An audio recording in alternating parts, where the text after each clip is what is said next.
Vou contar uma história que aconteceu comigo, e até hoje me pego pensando no que realmente foi aquilo. Eu nunca fui uma pessoa de acreditar em histórias sobrenaturais, mas o que aconteceu naquela noite, perto do farol de Itapuã, mudou completamente a minha percepção sobre o que pode ou não ser real.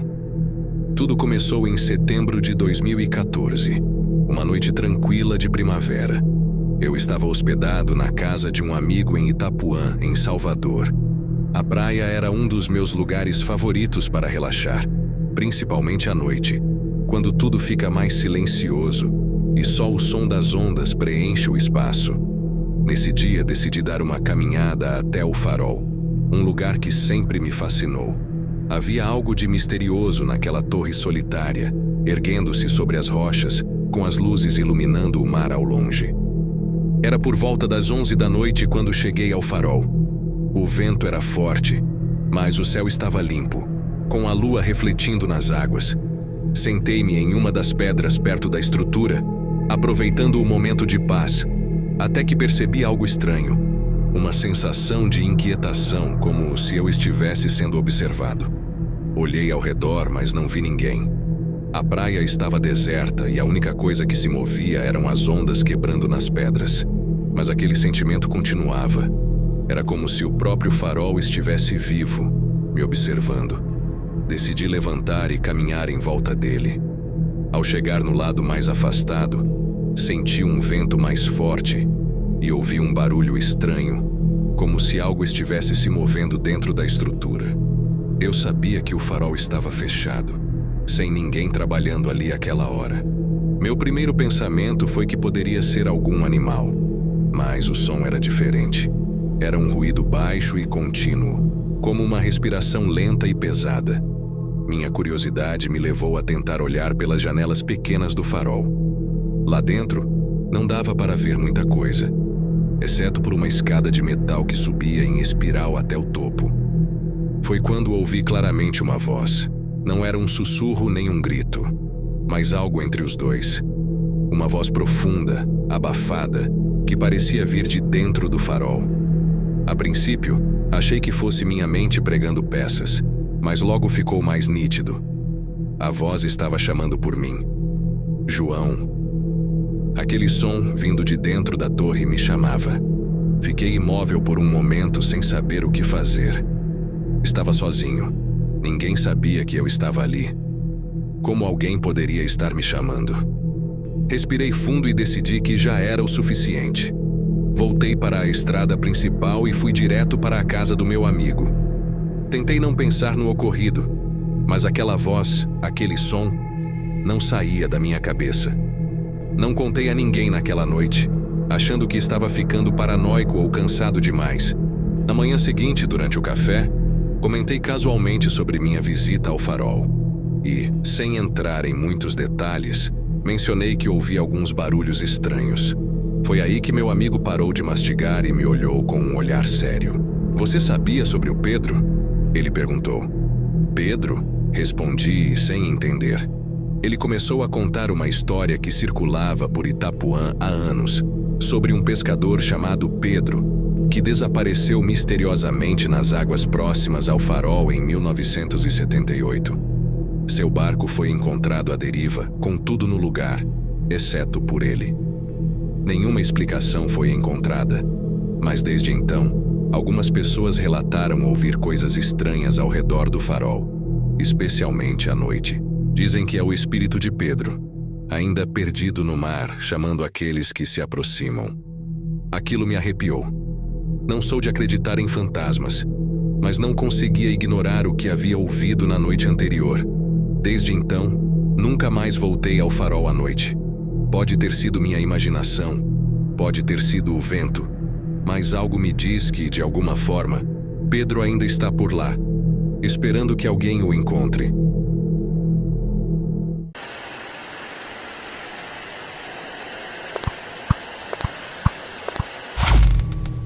Eu cresci em Jacobina, no interior da Bahia, uma cidade rodeada por montanhas com cachoeiras e cavernas que atraem turistas de todo o Brasil. Mas quem nasceu ali sabe que, por trás da beleza natural, Existem lugares que carregam histórias perturbadoras, histórias que poucos têm coragem de contar. Essa história começou quando eu tinha 23 anos, em 2016. Sempre fui um cara aventureiro, do tipo que explora trilhas e conhece lugares pouco visitados. Na época, estava de férias e decidi passar uns dias em uma fazenda da família, localizada nos arredores de Jacobina. Era uma fazenda antiga, que meu avô comprara décadas atrás, mas que havia sido deixada de lado quando ele faleceu. Ninguém da família se interessava pelo lugar, exceto eu. Para mim, era um refúgio, um lugar de paz onde eu podia escapar da correria da cidade. Na primeira noite decidi dar uma volta pela região. Lembro-me que o clima estava perfeito, um vento leve e o céu claro, sem nuvens. Peguei meu carro e fui dirigindo pelas estradas de terra que cortam as colinas ao redor da fazenda. Meu plano era explorar um pouco e voltar antes de escurecer. Mas, como sempre, minha curiosidade me levou a ir mais longe. Depois de alguns quilômetros, encontrei uma bifurcação que eu nunca tinha notado antes. Havia uma estrada de terra à direita, que parecia antiga e mal conservada, com vegetação alta tomando conta das laterais. A placa indicava que aquela estrada levava a um lugar chamado Estrada do Araújo. O nome não me era familiar, mas a sensação de descobrir um lugar novo me fez virar o volante e seguir por ali. A estrada era apertada e sinuosa, cercada por árvores altas que formavam uma espécie de túnel natural. A cada quilômetro, a sensação de isolamento aumentava. Não havia casas, não havia fazendas. Apenas a estrada e as árvores. Depois de cerca de 20 minutos dirigindo, algo curioso chamou minha atenção. O asfalto, que até então estava esburacado e coberto de lama, havia desaparecido por completo. A estrada agora era feita de pedras, antigas e desgastadas, como se tivesse sido construída há mais de um século. Continuei seguindo adiante, mas algo parecia errado. A vegetação ao redor parecia mais densa, como se estivesse tentando engolir a estrada. O ar estava mais pesado, e de repente, me dei conta de que o som dos pássaros e dos insetos, que sempre acompanha quem vive no campo, havia desaparecido. Um silêncio opressor tomou conta do ambiente. Depois de mais alguns quilômetros, vi algo que me fez parar o carro. Lá na frente, ao lado da estrada, havia uma casa de fazenda, ou o que restava dela. Parecia que ninguém vivia ali há décadas. As janelas estavam quebradas, as paredes cobertas de musgo e o telhado parcialmente desabado. Parei o carro no acostamento e desci, sem saber bem porquê. Havia algo naquela casa que me atraía, algo que parecia me chamar. Caminhei até a porta, que estava entreaberta. O lugar estava completamente vazio, exceto por alguns móveis antigos cobertos de poeira. O chão rangia sob meus pés e o cheiro de mofo enchia o ar. Subi as escadas que levavam ao segundo andar, onde encontrei um corredor longo com portas fechadas dos dois lados. A primeira porta que abri me levou a um quarto pequeno, com uma cama de madeira quebrada e o que parecia ser um berço antigo, caindo aos pedaços. Foi ali que senti pela primeira vez que algo estava muito errado. A temperatura no quarto caiu repentinamente e um calafrio percorreu minha espinha. Fiquei parado, olhando para o berço, tentando entender o que me incomodava tanto naquele lugar. Foi quando notei, no canto da sala, uma cadeira de balanço. Ela estava virada de costas para mim, mas o detalhe que mais me assustou foi que ela estava se movendo levemente, como se alguém tivesse acabado de se levantar. Saí dali o mais rápido que pude. Não sabia o que pensar, mas sabia que aquele lugar tinha algo de estranho. Ao voltar para o carro, senti um peso no peito, uma ansiedade que não fazia sentido. Dei partida e comecei a dirigir de volta pela estrada de pedras, mas o caminho de volta parecia mais longo do que eu lembrava. Cada curva me levava a um trecho que eu não reconhecia, como se a estrada estivesse mudando, se esticando diante de mim.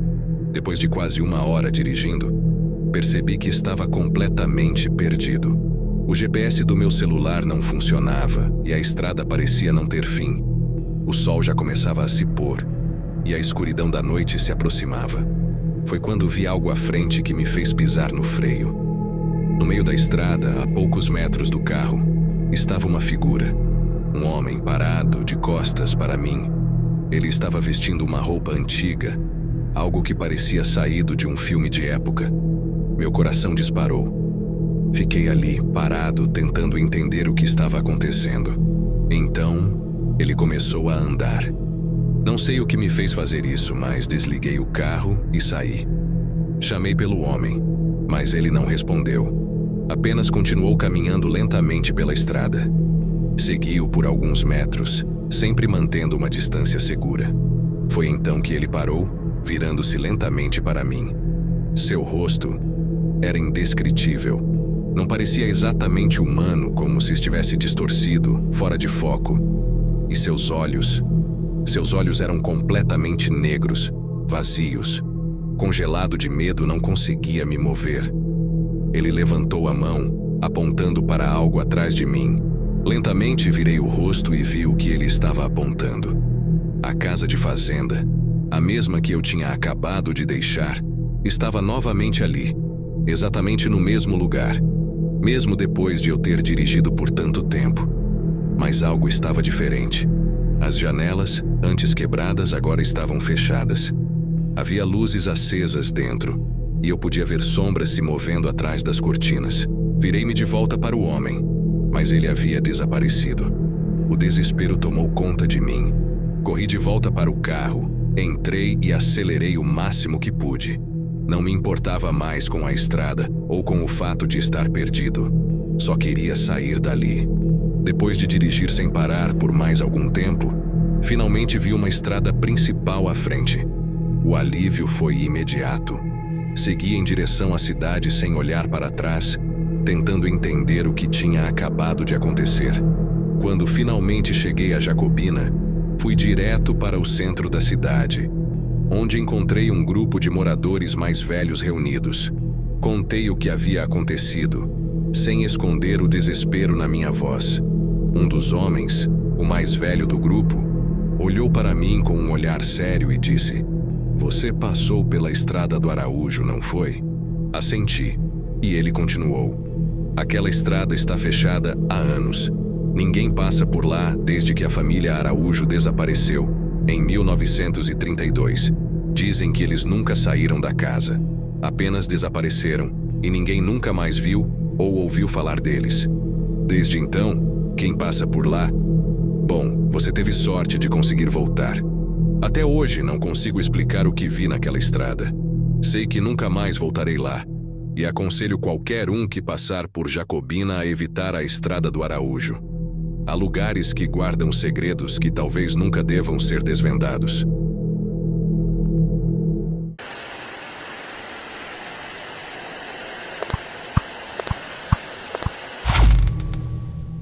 Nasci e cresci em Salvador, mas sempre tive uma ligação forte com o interior da Bahia.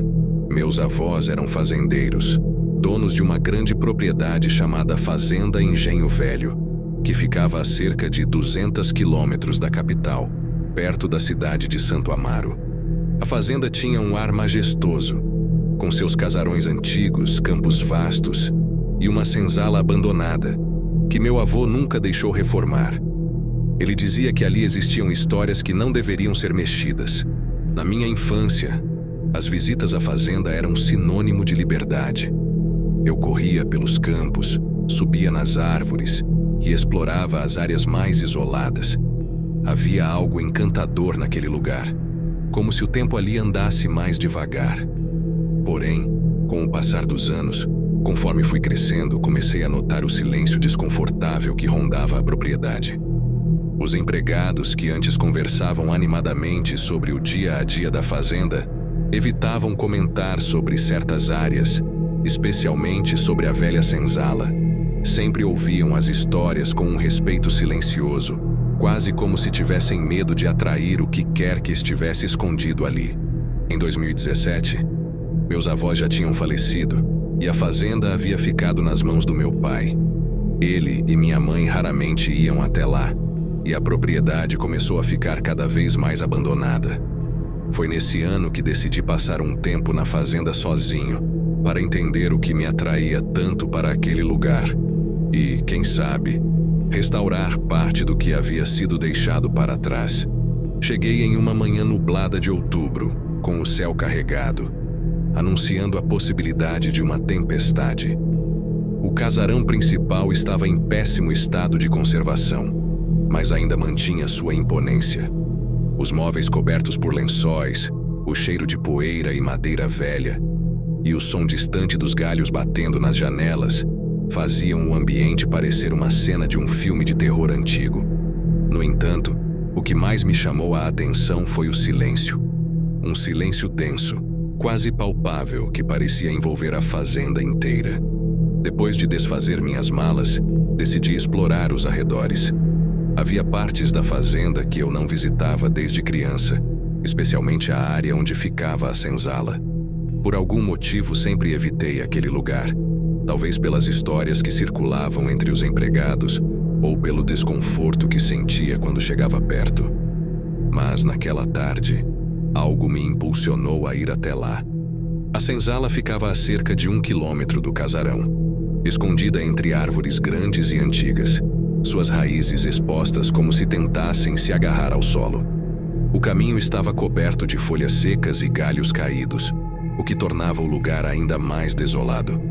Quando finalmente cheguei, o que vi foi uma construção em ruínas, com as paredes de pedra cobertas de musgo e as janelas escurecidas pelo tempo. A porta principal estava entreaberta, e por um momento hesitei em entrar. Eu sabia que aquele lugar tinha um passado pesado, histórias que falavam de dor e sofrimento. Mas, ao mesmo tempo, a curiosidade era mais forte. Respirei fundo e empurrei a porta, que rangeu alto como se protestasse contra minha presença. Lá dentro, o ar era denso, quase sufocante. O chão de terra batida estava coberto de detritos, e as paredes eram marcadas por rachaduras profundas. O silêncio ali dentro era diferente do silêncio que eu sentia no resto da fazenda. Era um silêncio carregado de uma presença, como se o passado ainda estivesse vivo naquele espaço. Caminhei lentamente pela senzala, observando as celas pequenas onde antes viviam os escravos. O lugar era angustiante, mas o que mais me incomodava era a sensação de que eu não estava sozinho. À medida que avançava, comecei a ouvir um som baixo, quase como um murmúrio. Parecia distante, mas presente. Parado em frente a uma das celas, ouvi o som mais claramente. Vozes abafadas, conversas rápidas e em um tom desesperado. Minhas mãos começaram a suar e o coração acelerou, mas eu não conseguia me mover. Era como se o ar ao meu redor estivesse carregado de algo invisível, mas muito real. As vozes, agora mais intensas, pareciam vir de todos os lados. Eram palavras que eu não conseguia entender completamente, mas o tom era inconfundível. Angústia, medo, talvez até raiva. Dei um passo para trás, sem saber exatamente o que estava acontecendo, e senti uma corrente de ar frio passar por mim, apesar de todas as portas e janelas estarem fechadas. Decidi que já tinha visto o suficiente.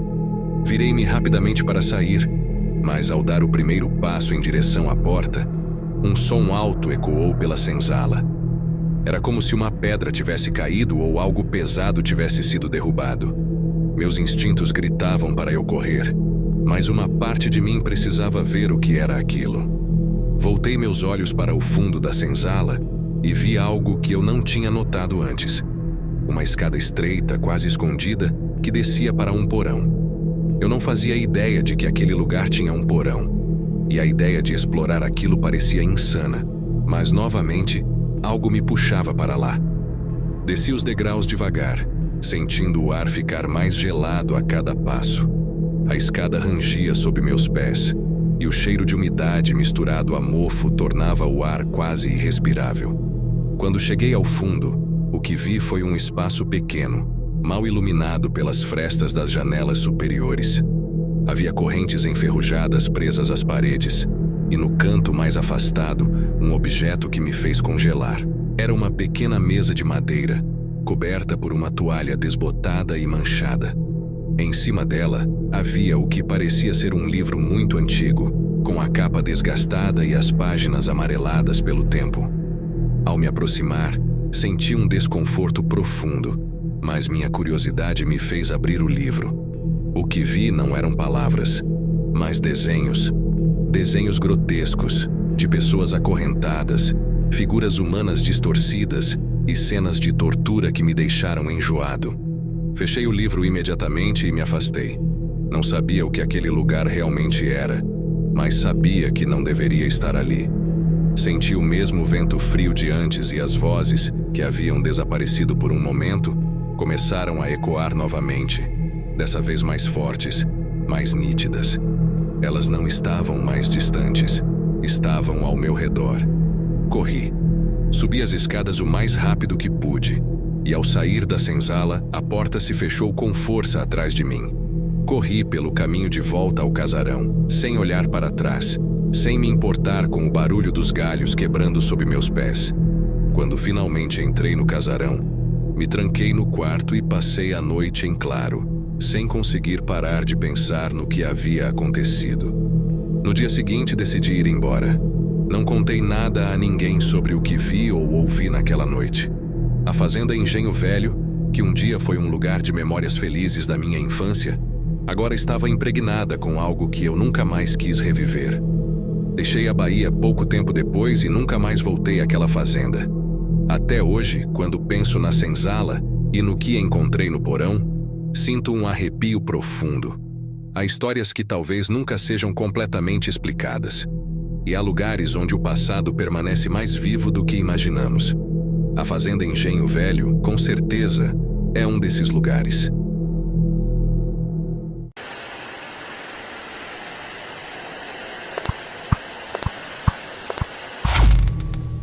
Quando eu era criança, meu avô sempre falava sobre a cidade de Cachoeira, no recôncavo baiano. Ele contava histórias sobre a importância histórica daquele lugar, cheio de casarões antigos e ruas de paralelepípedos. Ele dizia que aquele pedaço de Bahia tinha uma atmosfera diferente, algo quase místico. Às vezes, eu achava que ele exagerava, mas ele era um homem sério, e suas histórias sempre me intrigaram. Um dos seus contos mais repetidos envolvia um sobrado abandonado no centro histórico da cidade. Um prédio com uma história sombria, que, segundo ele, poucos ousavam falar. O sobrado ficava em uma rua estreita e quase esquecida, fora das rotas turísticas. Ele estava ali há mais de 100 anos, de acordo com os registros históricos. Durante o auge do comércio de açúcar e tabaco na região, ele havia sido o lar de uma família muito rica, os Camargo, conhecidos pela sua opulência e pelas festas grandiosas. No entanto, por volta de 1920, algo inexplicável aconteceu, e a família inteira desapareceu da noite para o dia. Desde então, o sobrado ficou desabitado.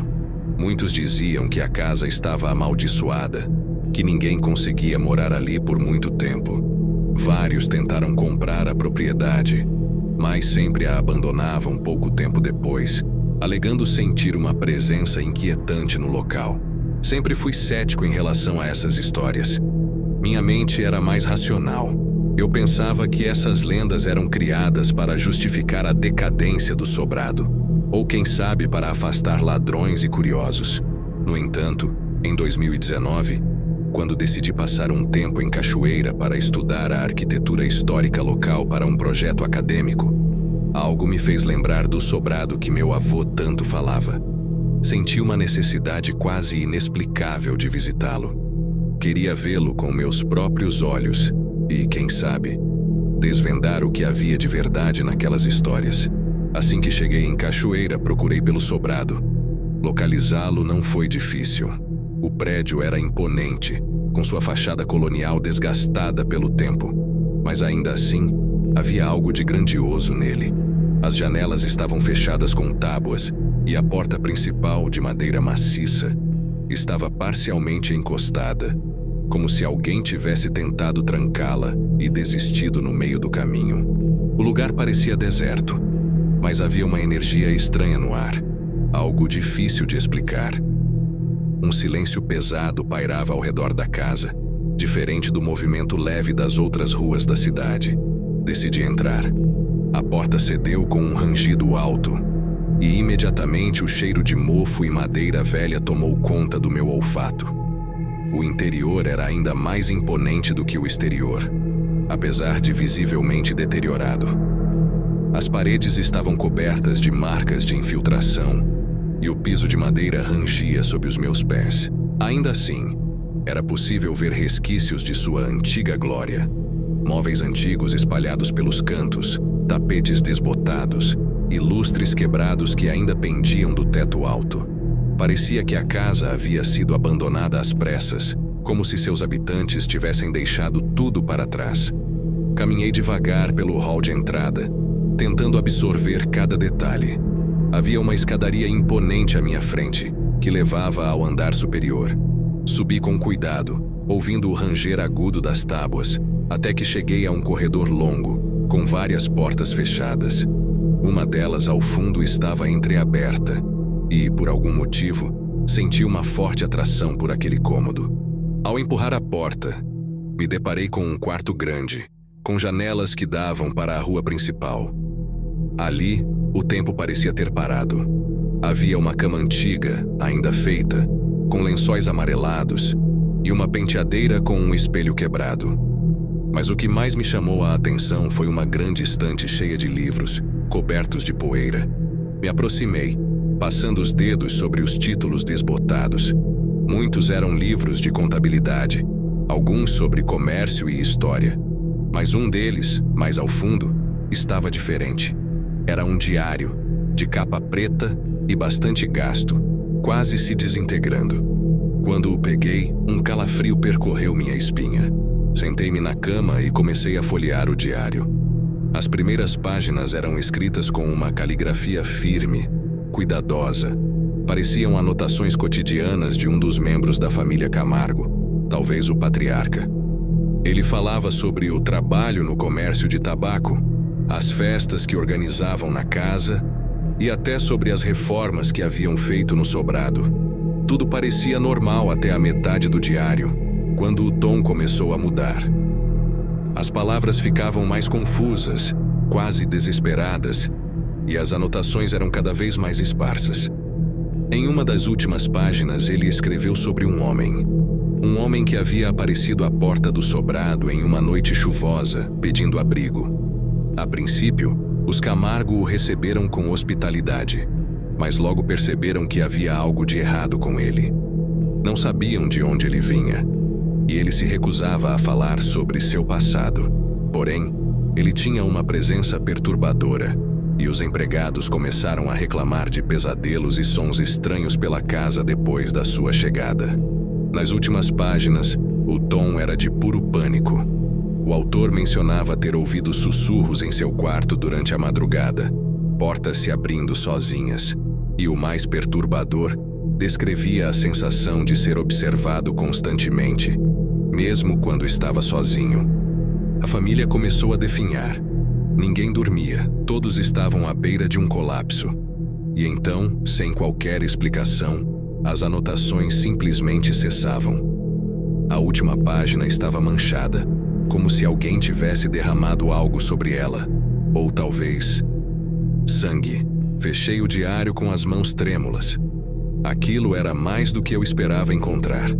Tentei processar o que havia acabado de ler, mas algo dentro de mim dizia que eu não estava sozinho naquela casa. O ar no quarto parecia cada vez mais pesado, e a sensação de ser observado se tornou insuportável. Levantei-me rapidamente, decidido a sair dali o quanto antes. Ao passar pelo corredor, ouvi um barulho vindo do andar de baixo, como se algo tivesse caído no chão.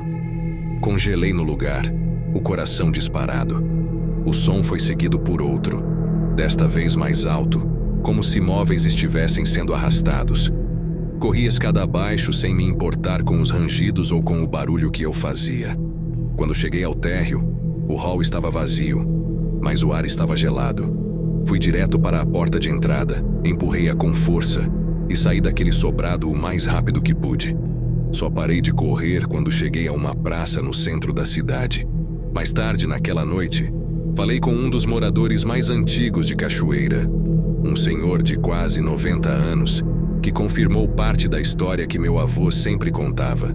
Ele disse que ninguém sabia ao certo o que aconteceu com os Camargo, mas que após o desaparecimento, ninguém mais conseguia viver naquela casa por muito tempo. Alguns afirmavam que a presença do estranho homem ainda rondava o sobrado, buscando algo que ninguém sabia ao certo o que era. Desde aquele dia, nunca mais voltei ao sobrado. A sensação de que algo ali ficou inacabado me assombra até hoje. Seja o que for que aconteceu naquela casa, eu espero nunca descobrir. Há histórias que devem permanecer enterradas, assim como o passado sombrio do sobrado de Cachoeira.